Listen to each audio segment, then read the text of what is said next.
Hello class. ये आज हम लोग की थर्ड क्लास है और ये हमारी किस पे बेस्ड है? ये हमारी इंडोल बायोकेमिकल टेस्ट पे। पहली दो क्लास हम लोगों ने कैटालेस और सिट्रेट की कवर कर ली है। अगर उसमें कोई डाउट है तो आप पूछ सकते हैं। जो तीसरी क्लास हमारी है वो इंडोल टेस्ट पे। इंडोल टेस्ट का मैंने आपको पहले ही बताया हुआ है। जो हमारी बायोकेमिकल का बैटरी हम लोग यूज़ करते हैं नॉर्मली एंटरोबैक्टीरियसी के केस में, जिसको हम डिनोट करते हैं इम्विक से। I is for indole, M for MR, V for VP and C for citrate.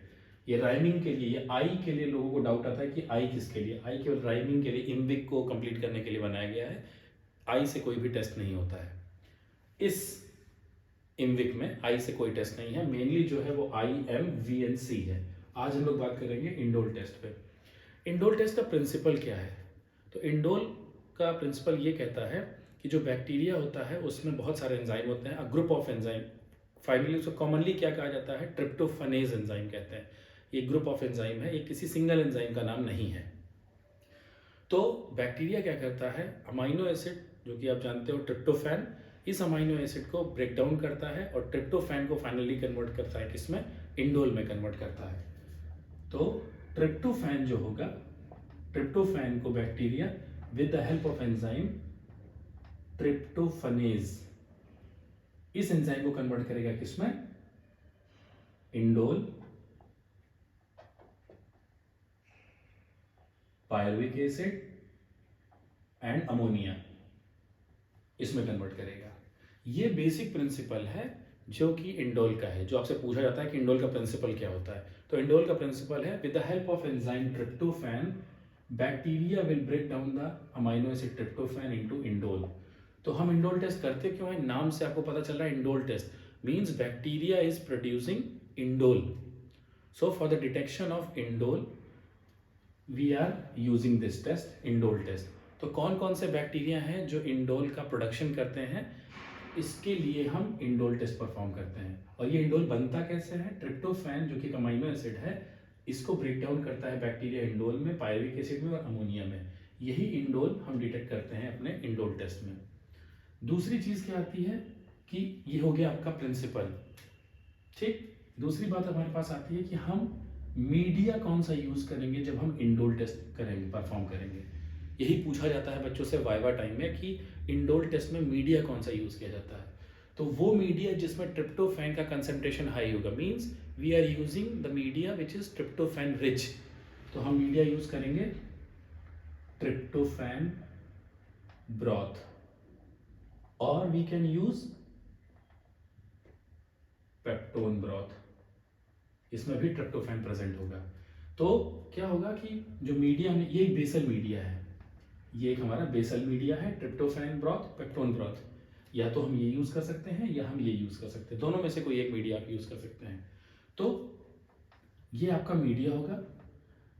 Tube में हम 4 ml ब्रॉथ, कौन सा? ट्रिप्टोफैन ब्रॉथ, इसमें डालेंगे। अब जो बैक्टीरिया जिसका कि हमको इंडोल टेस्ट करना है, उसको हम क्या करेंगे? वायर लूप से ट्रांसफर करेंगे इंडोल ब्रॉथ में। ये मीडिया जो बैक्टीरियल कल्चर यूज कर रहे हो, जिसका टेस्ट कर रहे हो बैक्टीरिया का, आपको मैंने पहले भी लास्ट क्लास में भी बताया था, 18 to 24 आवर्स ओल्ड कल्चर ही होना चाहिए। इससे ज़्यादा ओल्ड कल्चर होगा तो आपके रिजल्ट में इंटरफेरेंस स्टार्ट हो जाएगा, प्रोडक्शन इंडोल का कम होगा। इसीलिए आपको 18 to 24 आवर्स ओल्ड कल्चर को ही लेना है। इससे बैक्टीरिया की कॉलोनी को with the help of inoculation loop आप ट्रांसफर करोगे ब्रॉथ में। कितना ml ब्रॉथ लेना है? 4 ml ब्रॉथ हम लेंगे, इनोकुलेट करेंगे, और इनोकुलेट करने के बाद इसको हम इंक्यूबेट करेंगे। इंक्यूबेट करेंगे ओवरनाइट, ओवरनाइट इंक्यूबेशन करेंगे। कितने डिग्री टेम्परेचर पर? 37 डिग्री सेंटीग्रेड पर हम इसे इंक्यूबेटर में इंक्यूबेट कर देंगे। इंक्यूबेट करने के बाद जब आपका ओवरनाइट इंक्यूबेशन कंप्लीट हो जाएगा, फिर हम ट्यूब को निकालेंगे। और ट्यूब में, क्योंकि बैक्टीरिया ने क्या किया है, with the help of enzyme tryptophanase it converts the tryptophan into indole. अब इंडोल का तो कोई कलर है नहीं, तो हमको कैसे पता चलेगा कि इस ट्यूब के अंदर इंडोल का प्रोडक्शन हुआ है? तो हमें कोई केमिकल या रिएजेंट ऐड करना पड़ेगा जिससे कि कलर रिएक्शन स्टार्ट हो, ताकि हम पता कर पाए कि इंडोल का प्रोडक्शन इस रिएक्शन मिक्सचर में हुआ है कि नहीं। तो यहाँ पर हम लोग क्या करेंगे? नॉर्मली यहाँ पे हमारे पास क्या आता है, हम लोग कौन सा रिएजेंट यूज करते हैं। ये क्वेश्चन बहुत इंपॉर्टेंट है, वाइवा टाइम में पूछा जाता है कि इंडोर टेस्ट में हम रिएजेंट कौन सा यूज करते हैं। तो मेनली हमारे पास रिएजेंट आता है कोवैक्स रिएजेंट, और दूसरा आता है Ehrlich reagent. Kovacs reagent and Ehrlich reagent सबसे ज़्यादा कॉमन जो हम लोग अपनी लैब में जो रिएजेंट यूज़ करते हैं वो है आपका कोवैक्स रिएजेंट। कोवैक्स रिएजेंट हम सबसे ज़्यादा यूज़ करते हैं। अब इस कोवैक्स रिएजेंट का कंसंट्रेशन क्या है, जो चीज़ पूछी जाती है कि आपने बोल दिया कि कोवैक्स रिएजेंट सर यूज़ करते हैं, तो उससे पूछा जाएगा कि कोवैक्स रिएजेंट का कंपोजिशन क्या है, कौन सा एक्टिव इंग्रेडिएंट है जिसकी वजह से आपका रिएक्शन मिक्सचर में इंडोल का कन्फर्मेशन होगा। तो सबसे इंपॉर्टेंट चीज़ क्या है, कोवैक्स रिएजेंट में जो रिएजेंट होता है एक्टिव इंग्रेडिएंट क्या है, वो है para dimethyl amino benzaldehyde. Para dimethyl amino benzaldehyde कितना percent, 5%। 5% para dimethyl amino benzaldehyde ये कोवैक्स रिएजेंट का एक्टिव इंग्रेडिएंट है। इसके अलावा इसमें क्या प्रेजेंट होता है, आइसो एमाइल एल्कोहल और HCl कंसंट्रेट। ये 3 चीजें होती हैं इस कोवैक्स रिएजेंट में। सबसे मेन की कंपोनेंट जो है जो इंडोल का डिटेक्शन करने में हेल्प करेगा वो है आपका पैरा डाइमिथाइल अमाइनो बेंजल्डिहाइड। ठीक, तो ये पैरा डाइमिथाइल अमाइनो बेंजल्डिहाइड करता क्या है, आपने यूज किया पैरा डाइमिथाइल अमाइनो बेंजल्डिहाइड, अभी पैरा डाइमिथाइल अमाइनो बेंजल्डिहाइड करेगा क्या। जो पैरा डाइमिथाइल अमाइनो बेंजल्डिहाइड है तो इसका जो एल्डिहाइड ग्रुप होता है,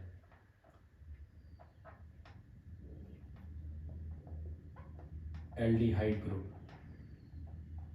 जो एल्डिहाइड ग्रुप होगा उस एल्डिहाइड ग्रुप के साथ आपका इंडोल जो है वो बाइंड कर जाएगा, इंडोल बाइंड करेगा। और जो ट्यूब है, ट्यूब में आपको ऊपर की तरफ रिंग दिखाई पड़ेगी, कैसी, पिंक और चेरी रेड कलर की। तो जब आपने इंक्यूबेशन कंप्लीट कर लिया, इंक्यूबेशन के बाद ट्यूब को निकाला और उस ट्यूब में आपने क्या ऐड किया, कोवैक्स रिएजेंट ऐड किया। इंक्यूबेशन के बाद कितना ml कोवैक्स रिएजेंट ऐड किया है, 0.5 ml। जैसे ही इंक्यूबेशन के बाद, आफ्टर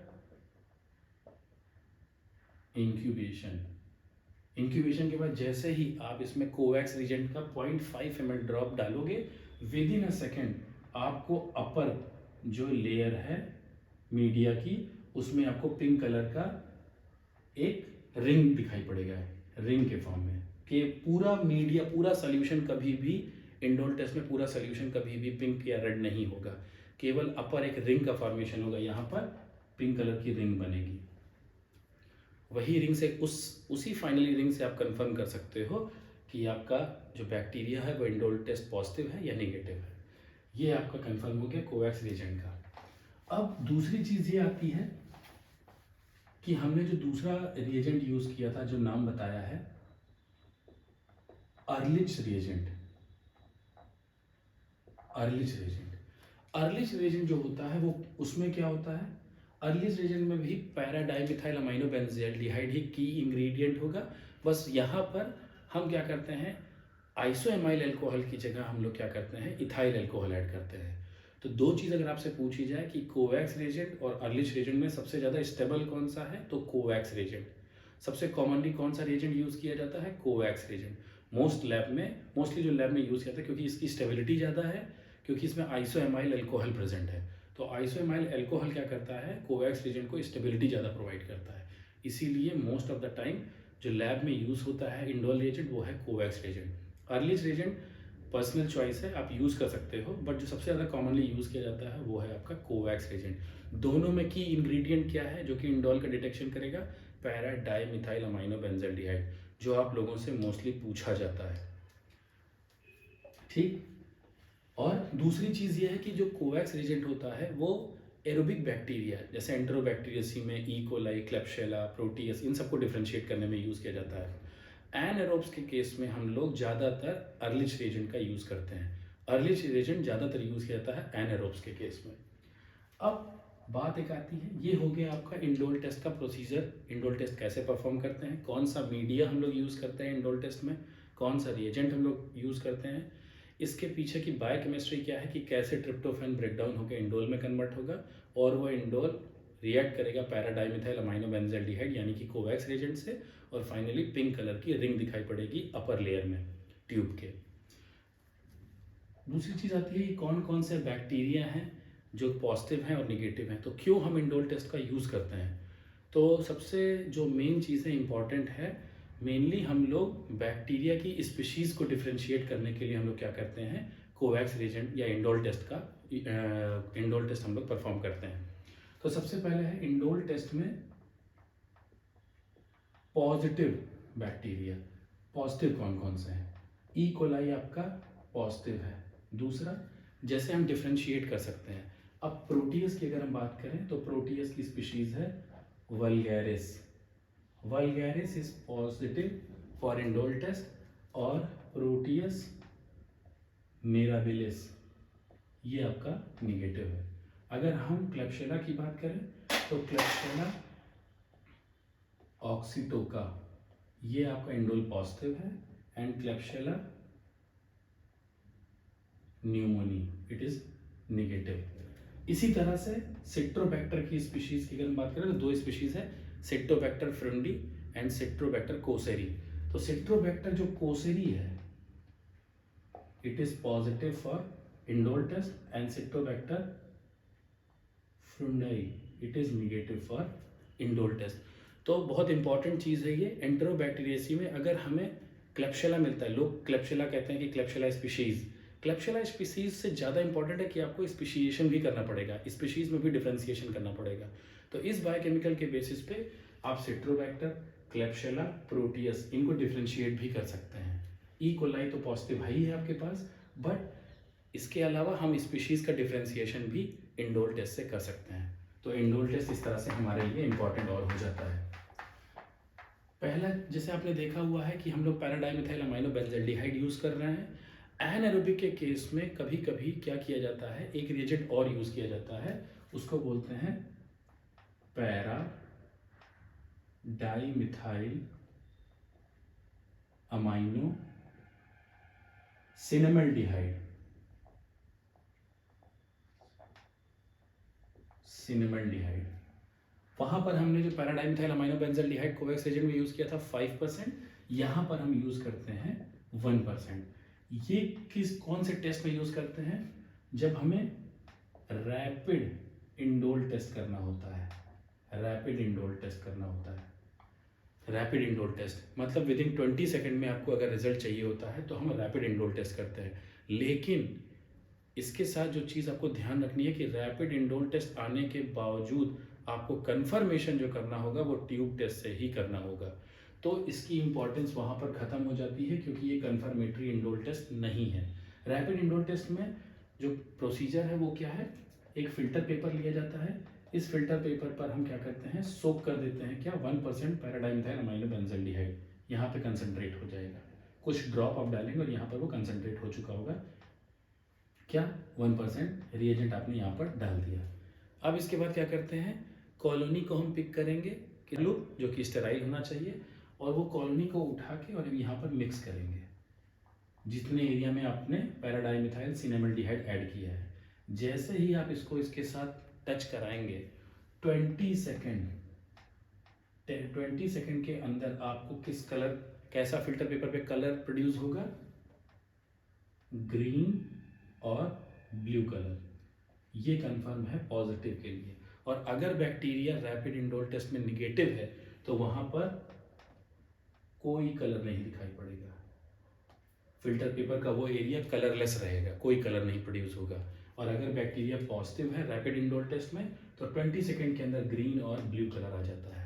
ठीक, अर्लीच रिएजेंट और आपका पैराडाइमिथाइल सिनेमल्डिहाइड ये दोनों एनारोबिक के केस में किया जाता है। होता क्या है कि एनारोब्स में इंडोल का प्रोडक्शन बहुत मिनिमल होता है, इसी वजह से हम लोग को अर्लिच रिएजेंट यूज़ करना होता है, ना कि कोवैक्स रिएजेंट। तो Covax reagent mainly aerobic bacteria के लिए यूज़ करते हैं और अर्लिच रिएजेंट हम लोग यूज़ करते हैं एनारोबिक बैक्टीरिया के लिए। अच्छा, ये बात होती है। अब प्रिकॉशन की अगर हम बात करें, प्रिकॉशन इंडोर टेस्ट जब आप करेंगे तो क्या क्या प्रिकॉशन आपको ध्यान में देना है। पहली चीज़ तो मैंने आपको बता ही दी, एनारोबिक के केस में आपको अर्लिच रिएजेंट यूज़ करना है, कोवैक्स रिएजेंट आपको एरोबिक बैक्टीरिया के केस में यूज़ करना है। सेकेंड चीज़ जो है इम्पॉर्टेंट वो है कि कभी भी जिस मीडिया में शुगर प्रेजेंट होगा, ऐसे मीडिया से हम कभी भी इंडोर टेस्ट परफॉर्म नहीं करेंगे। क्यों? क्योंकि जहाँ पर शुगर प्रेजेंट होगा तो बैक्टीरिया शुगर फर्मेंटेशन के बाद एसिड का प्रोडक्शन करेगा, और जब एसिड का प्रोडक्शन होगा तो वहाँ पर इंडोल का प्रोडक्शन रिड्यूस हो जाएगा। इसीलिए हम लोग को ऐसा कोई भी मीडिया नहीं यूज़ करना है जिसमें कि शुगर प्रेजेंट हो। वहाँ से आप बैक्टीरियल कॉलोनी को पिक करके इंडोल टेस्ट नहीं करेंगे। आपको बता ही दिया, एसिड प्रोडक्शन होने की वजह से इंडोल का प्रोडक्शन रिड्यूस हो जाता है। तो आप जो चाहते हो टेस्ट की क्वालिटी, वो उतनी बेस्ट आपको क्वालिटी नहीं मिलेगी, फॉल्स नेगेटिव आने के चांस बढ़ जाएंगे। सेकंड प्रिकॉशन, कभी भी एमएचए से कॉलोनी को पिक करके हम इंडोल टेस्ट परफॉर्म नहीं करते हैं। एमएचए से अगर आप करते हैं तो एमएचए में क्या प्रेजेंट होता है, केसिन हाइड्रोलाइसेट प्रेजेंट होता है। तो केसिन की जब भी हाइड्रोलाइसिस होगी तो केसिन की हाइड्रोलाइसिस होने से फाइनली ट्रिप्टोफैन का डिस्ट्रक्शन हो जाता है। ट्रिप्टोफैन अमीनो एसिड का डिस्ट्रक्शन हो जाता है because of the casein hydrolysis. तो जब ट्रिप्टोफैन का डिस्ट्रक्शन हो जाएगा तो बैक्टीरिया को ट्रिप्टोफैन मिलेगा नहीं, ट्रिप्टोफैन नहीं मिलेगा तो फाइनली वो ट्रिप्टोफैन से इंडोल का प्रोडक्शन नहीं कर पाएगा। तो फाइनली क्या होगा, आपके ऐसे मीडिया से अगर आप टेस्ट परफॉर्म करते हो तो वो इंडोल नेगेटिव हो जाएगा और वो फॉल्स नेगेटिव होगा। तो इसीलिए एमएचए से हम कभी भी कॉलोनी पिक करके इंडोल टेस्ट परफॉर्म नहीं करेंगे। दूसरा, ब्लड अगार से कभी भी हम इंडोल टेस्ट अपना परफॉर्म नहीं करेंगे। कोवैक्स रिएजेंट हम यूज़ करेंगे एरोबिक बैक्टीरिया के केस में, एनारोबिक बैक्टीरिया के केस में हम लोग अर्लिच रिएजेंट का इस्तेमाल करते हैं। ये है आपका इंडोल टेस्ट, इसके नोट्स हमने डाल दिए हैं, आप उसको देख सकते हैं। कोई क्वेरी है या डाउट है तो आप उसमें क्लियर कर सकते हैं। दूसरी चीज़ ये है कि लास्ट क्लास में जब मैं आप लोग को बता रहा था सिट्रेट टेस्ट के बारे में, तो वहाँ पर मैंने बताया था कि फाइनली सिट्रेट एंजाइम की मदद से, सिट्रेटेज एंजाइम की मदद से सिट्रेट का ब्रेकडाउन होगा, और सिट्रेट का ब्रेकडाउन होने के बाद सोडियम कार्बोनेट का प्रोडक्शन होगा। तो बाय मिस्टेक मैंने उसमें बोल दिया था कि सोडियम बाई कार्बोनेट का प्रोडक्शन होगा। तो सोडियम बाई कार्बोनेट नहीं है, वो सोडियम कार्बोनेट का प्रोडक्शन होगा। वो एक अल्कलाइन प्रोडक्ट है, और वो अल्कलाइन प्रोडक्ट की वजह से पीएच इंक्रीज करेगा, और पीएच मोर देन 7.6 होगा तो मीडिया का कलर चेंज हो जाएगा, क्योंकि फाइनली ग्रीन से ब्लू हो जाएगा। तो ये जो एक थोड़ी सी मिस्टेक थी, इसी को मैं क्लियर करना चाहता था, तो आपका कोई डाउट ना हो इससे। Thank you.